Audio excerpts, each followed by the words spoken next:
नमस्कार दोस्तों, आपको पता होना चाहिए कि क्रूड ऑयल का जो प्राइस है इस समय वो पिछले 7 वर्ष के हाईएस्ट स्तर पर आ चुका है। जी हां, crude oil eight 7 year high. तो जाहिर सी बात है कि जब भी क्रूड ऑयल को लेकर कोई भी फ्लक्चुएशंस होता है और 7 ईयर हाई पर पहुंच जा रहा है तो जाहिर सी बात है इसका डायरेक्ट असर भारत की अर्थव्यवस्था पर आपको देखने को मिलेगा। जब मैं भारत की अर्थव्यवस्था कहता हूं तो बेसिकली यहां पर फिस्कल डेफिसिट हो गया, करंट अकाउंट डेफिसिट हो गया, इन्फ्लेशन हो गया, बहुत सारी चीजों के ऊपर पड़ सकता है। ये आप देख पाओगे यहां पर रूपी वीकेंस 13 पैसे versus dollar as crude oil prices at 7 year high. तो यहां पर जो रूपी है वो भी कमजोर हो रहा है। तो ये पूरा मामला है क्या, यहां पर किस तरह से ये जो 7 ईयर हाई पर पहुंचा है क्रूड ऑयल, उसका कारण क्या है वो तो हम जानेंगे ही, लेकिन इसका भारत की इकोनॉमी पर ओवरऑल क्या स्थिति पड़ेगा। मतलब कि अगर क्रूड ऑयल बढ़ता है तो इन्फ्लेशन, करंट अकाउंट डेफिसिट, वो सारे जो रिलेशन है वो मैं आपको बताने वाला हूं। काफी कुछ जानने को है, चलिए आगे बढ़ते हैं। लेकिन उसके पहले अगर आप यूपीएससी या फिर किसी भी एग्जाम की तैयारी कर रहे हैं तो आप हमारे ऐप को डाउनलोड करिए या फिर studyIQ.com विजिट कर सकते हैं, वहां से सारी जानकारी आपको मिल जाएगी। इसके अलावा अगर आप एमसीक्यूज अटेम्प्ट करना चाहते हैं तो मेरे इंस्टा पेज पर जा सकते हैं, वहां पर स्टोरीज में आपको सभी एमसीक्यूज मिल जाएंगे। चलिए सबसे पहले हम यहां पर देखते हैं अभी एग्जैक्टली हो क्या रहा है। 2014 के बाद से अगर आप देखोगे तो यहां पर सबसे हाईएस्ट स्तर पर पहुंच चुका है। इनफैक्ट आप देख सकते हो यहां पर पिछले एक साल का क्रूड ऑयल का प्राइस आपको देखने को मिल रहा है। याद होगा पिछले साल इनफैक्ट 2020 में ये बहुत ज्यादा नीचे चला गया था, करीब $20 पर बैरल के आसपास आ गया था। लेकिन उसके बाद से चीजें सुधार हो रही थी, इकोनॉमी आगे बढ़ रही थी, तो जैसे जैसे जो ऑयल की डिमांड है वो बढ़ रही थी उसकी वजह से यहां पर आपको जो क्रूड ऑयल का प्राइस है वो भी बढ़ते हुए देखने को मिल रहा था। लेकिन यहां पर अब आप देखिए रिसेंटली $88 पर बैरल को भी ये क्रॉस कर गया था। ऑल्दो अभी थोड़ा बहुत ऊपर नीचे आपको देखने को मिलेगा, लेकिन $88 पर बैरल ये हमें देखने को मिला था लास्ट टाइम 2014 में। मतलब आप अगर आप देखोगे ना पिछले 1.5 महीने के अंदर यहां पर 27% का जंप आया है। 1 दिसंबर को इसका प्राइस $69 के आसपास था और अब देखिए यहां पर $27। इनफैक्ट मैंने एक दो महीने पहले, मुझे अच्छे से याद है, मैंने एक वीडियो भी बनाया था इससे रिलेटेड कि यहां पर आगे चलकर मे भी हो सकता है कि देश के अंदर जो पेट्रोल डीजल के प्राइस हैं वो 150 तक भी जा सकते हैं। ऑल्दो अभी रिसेंटली आपने देखा होगा सरकार ने कुछ एक्साइज ड्यूटी वगैरह कम की है, लेकिन अगर वो कम नहीं करती तो लगातार पेट्रोल डीजल के प्राइस भारत में भी बढ़ते रहते।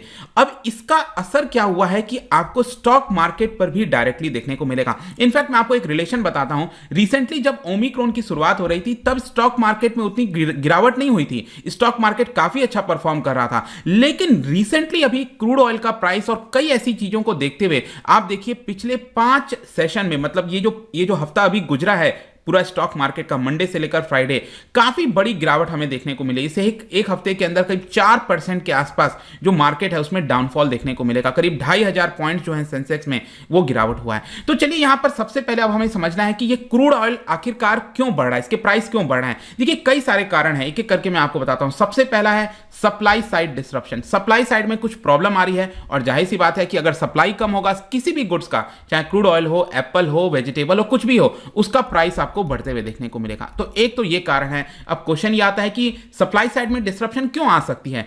अभी 1-2 दिन पहले मैंने वीडियो बनाया था, यमन के अंदर यहां पर जो हौतीज हैं उनके द्वारा अबू धाबी पर अटैक किया गया था, तो जिसकी वजह से यहां पर आपने सुना होगा 2 जो भारतीय हैं उनकी भी जानें चली गई थी। तो ये जो टेंशंस क्रिएट हो रहा है मिडिल ईस्ट के अंदर, ये एक प्रॉब्लम है। दूसरा, रशिया और यूक्रेन के बीच में आपको जो देखने को मिल रहा है, रशिया आपको पता होना चाहिए वर्ल्ड का 2nd लार्जेस्ट ऑयल प्रोड्यूसर है।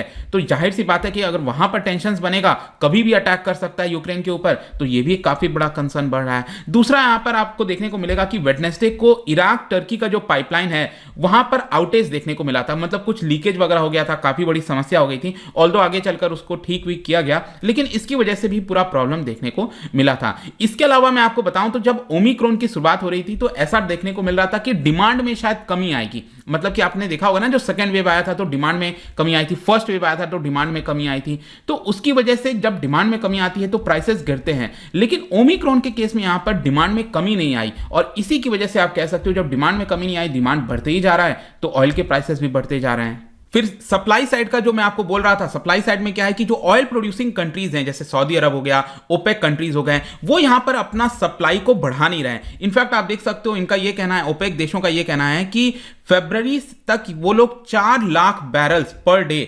इतना इंक्रीज करेंगे प्रोडक्शन को। लेकिन एक्चुअल में जो डिमांड राइज हो रहा है आप देखिए हर दिन 4.15 मिलियन बैरल्स, मिलियन मैं 40 लाख बैरल्स की बात कर रहा हूं जो डिमांड आ रही है, लेकिन ये लोग इंक्रीज कितना कर रहे हैं, जस्ट 4 लाख बैरल्स। तो ऑब्वियस सी बात है, इतना कम सप्लाई होगा तो यहां पर जो प्राइसेस हैं वो बढ़ने को मिलेगा। तो आई होप कि ये समझ में आ गया होगा कि प्राइसेस क्यों बढ़ रहे हैं। क्वेश्चन ये आता है कि अब भारत की इकोनॉमी पर क्या क्या इंपैक्ट आ सकता है। देखो यहां पर आपको कई तरीके से चीजें देखनी है, inflationary pressure, physical pressure, external sector के ऊपर रिस्क आ सकता है। सबसे पहले मैं आपको बताऊं तो इन्फ्लेशन अगर हम देखें तो जाहिर सी बात है, क्रूड ऑयल का प्राइस बढ़ेगा तो पेट्रोल डीजल के प्राइस बढ़ेंगे और हमारा ओवरऑल जो होलसेल प्राइस इंडेक्स है, कंज्यूमर प्राइस इंडेक्स है, वो भी इजाफा देखने को मिलेगा। यहां पर मैं आपको बताऊं तो होलसेल प्राइस इंडेक्स के अंदर 9% का शेयर होता है अकेले क्रूड ऑयल की मैं बात करूं तो। इसके अलावा यहां पर यह बताया गया है कि जब भी क्रूड ऑयल के अंदर 10% का जंप देखने को मिलता है, इसकी वजह से करीब 0.9% से लेकर 1% का हमारे इन्फ्लेशन के ऊपर असर आ सकता है। लेटेस्ट जो रिपोर्ट आई है उसमें यह बताया गया है कि अभी जो करंट फाइनेंशियल ईयर चल रहा है 2021-22 का, उस समय होलसेल प्राइस इंडेक्स करीब 11-12% हो सकता है, लेकिन क्योंकि ऑयल प्राइस बढ़ रहा है इसकी वजह से यह फर्दर 13% तक जा सकता है। तो यह आपको समझने की आवश्यकता है। भारत के अंदर हमारी करीब रिक्वायरमेंट जो है 80% से ज्यादा, इनफैक्ट अभी अगर आप देखोगे तो 85% से ज्यादा रिक्वायरमेंट हम इंपोर्ट करा के करते हैं। और टोटल अगर आप बिल देखोगे ना इंपोर्ट का, मतलब गोल्ड हम मंगाते हैं, जितनी भी चीजें मंगाते हैं हम बाहर से, उसमें से 25% जो पेमेंट हिस्सा है वो अकेले क्रूड ऑयल में हम करते हैं। तो इसी से आप समझ पाओगे कि क्रूड ऑयल कितना ज्यादा इंपॉर्टेंट हो जाता है। वैसे ये परसेंटेज कम था, लेकिन जितना ज्यादा प्राइस बढ़ता जाएगा उतना ज्यादा ये हिस्सा बढ़ता ही जाएगा। जाहिर सी बात है, अब और प्राइस बढ़ रहा है तो हो सकता है कि 25% से ये जो शेयर है वो 30% तक चला जाएगा।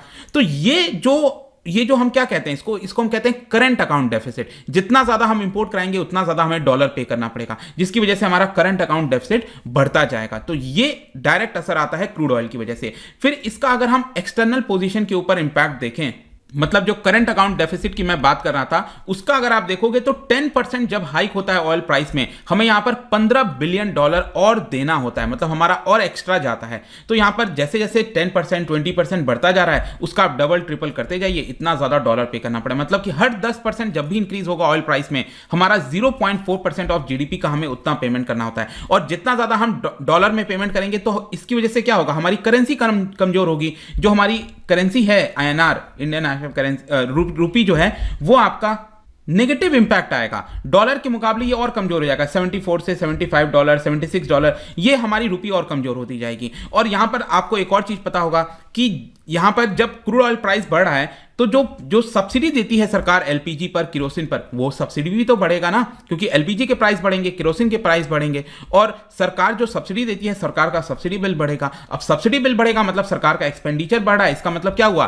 फिजिकल डेफिसिट के ऊपर असर आ सकता है। मतलब कि सरकार ज्यादा खर्च कर रही है, सरकार को पैसा ज्यादा बोरो करना पड़ेगा। तो आई होप कि यहां तक अब आपको चीजें समझ में आ गई होंगी कि इसका डायरेक्ट असर जो है इन्फ्लेशन के ऊपर, करंट अकाउंट डेफिसिट, ये सारी चीजों के ऊपर क्या असर पड़ता है। अब हम आते हैं कि इसका कंज्यूमर के ऊपर क्या असर पड़ेगा। जाहिर सी बात है, कंज्यूमर को ज्यादा पेट्रोल और डीजल के प्राइस पे करने होंगे। आप देखिए यहां पर नवंबर के महीने में पिछले साल सरकार ने पेट्रोल और डीजल के ऊपर जो एक्साइज ड्यूटी है उसमें डायरेक्टली ₹5 और ₹10 का गिरावट किया था, और इसकी वजह से जो बाकी राज्य हैं उन्होंने भी वैल्यू एडेड टैक्स वैट में भी गिरावट किया, जिसकी वजह से अभी के समय अगर आप देखोगे तो दिल्ली के अंदर ₹95 का पेट्रोल है, ₹86 का डीजल आपको देखने को मिल रहा है। लेकिन अभी क्या हुआ था कि अभी अगर आप एक महीने का थोड़ा सा आंकड़ा देखोगे, मैंने आपको बताया ना ये $69 तक चला गया था पर बैरल। तो जब यहां पर क्रूड ऑयल रिसेंटली $69 गया था, तो जो ऑयल मार्केटिंग कंपनीज हैं, जब हम पेट्रोल डीजल खरीदने जाते हैं पेट्रोल पंप पर, वहां पर उन्होंने गिरावट नहीं की थी, मतलब कि कंज्यूमर को बेनिफिट नहीं मिला था। लेकिन अब क्या हो रहा है कि क्रूड ऑयल प्राइस बढ़ेगा तो ये ऑयल मार्केटिंग कंपनीज क्या करेंगी, इसका दाम बढ़ा देंगी। तो अल्टीमेटली नुकसान यहां पर कंज्यूमर को होने वाला है। मतलब जो बेनिफिट मिलना था तो अब तो उस समय मिला नहीं, और इसका असर आपको अब देखने को मिलेगा। अब तो हमने ये देख लिया। अब इसका स्टॉक मार्केट के ऊपर, जब मैं मार्केट कहता हूं तो basically share market, stock market की मैं बात कर रहा हूं।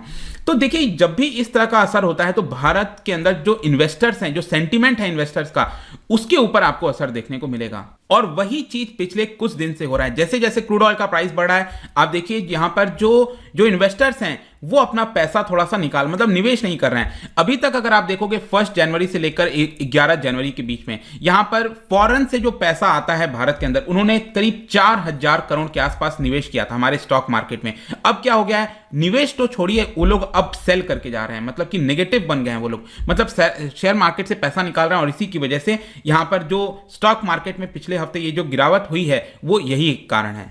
इसके अलावा अगर मैं आपको डोमेस्टिक इंस्टीट्यूशनल इन्वेस्टर्स की बात करूं, मतलब हमारे देश में जो म्यूचुअल फंड्स हो गए, इसके अलावा इंश्योरेंस कंपनीज हो गई, वो लोग भी निवेश करते हैं। तो इन्होंने पिछले 14 दिन में यहां पर जनवरी के महीने में 7,000 करोड़ निवेश किया था, लेकिन अब इन्होंने कितना किया है, पिछले 4 ट्रेडिंग सेशन में सिर्फ 200-300 करोड़ रुपए ही निवेश किए। मतलब कि ओवरऑल मैं ये कहना चाह रहा हूं कि इसका असर ये हुआ है कि हमारे जो इन्वेस्टर का सेंटिमेंट है वो खराब हो गया है। और इसी को जैसे रूपी भी आप देखें, यहां पर 1% की गिरावट हुई थी अभी रिसेंटली, और 74.45 पर अभी रूपी चल रहा है। अब जाने से पहले एक और मैं आपको इंटरेस्टिंग चीज बता दूं यहां पर कि देखिए, जो क्रूड ऑयल का प्राइस इंक्रीज हो रहा है उसका कंसर्न तो थोड़ा बहुत हो सकता है, लेकिन इससे भी ज्यादा कंसर्न क्या है मैं आपको बताता हूं स्टॉक मार्केट के लिए। वो ये है कि यूएस के अंदर जो इन्फ्लेशन है वो बढ़ रहा है। अब यूएस के अंदर अगर इन्फ्लेशन बढ़ेगा तो होगा क्या कि वहां की जो सेंट्रल बैंक है, फेडरल रिजर्व, वो इंटरेस्ट रेट हाइक करने लग जाएगी। जैसे हमारे देश में रेपो रेट जिसको हम कहते हैं ना, जब आरबीआई इंक्रीज करती है, डिक्रीज करती है, वैसे ही वहां पर अगर इंटरेस्ट रेट हाइक होगा तो कॉस्टली हो जाएगा बोरो करना। और इसकी वजह से फिर क्या होगा कि डायरेक्ट असर आपको भारत के स्टॉक मार्केट में, मतलब भारत से जो निवेश इन्होंने किया था वो सारा पैसा विड्रॉ करके वापस यूएस ले जाने लगेंगे।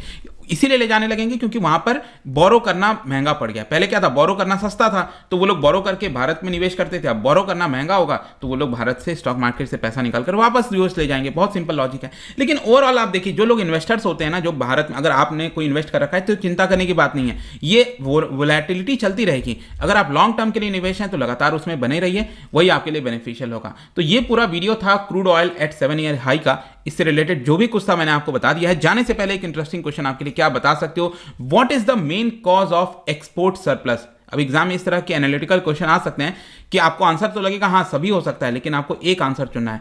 What is the main cause of export surplus, ये आपको बताना है। इसका राइट आंसर आपको पता ही है, मेरे इंस्टाग्राम पर तो मिलेगा ही। वहां पर अगर आप नहीं हो कोई बात नहीं, टेलीग्राम से भी ले सकते हैं इसका सही उत्तर। मैं कई सारे एमसीक्यू जो है वो अपने स्टोरीज में डालता रहता हूं, जैसे मैंने बताया, वहां से ले सकते हैं। इसके अलावा पीडीएफ चाहिए तो टेलीग्राम पर आइए। अलग अलग सोशल मीडिया पर भी आप जुड़ सकते हैं। साथ ही साथ यूपीएससी या फिर किसी भी एग्जाम की तैयारी कर रहे हैं तो आप हमारे ऐप को डाउनलोड कर लीजिए। आई होप कि वीडियो आपको पसंद आया होगा। मिलता हूं आपसे next time. Till then, thank you very much, see you soon.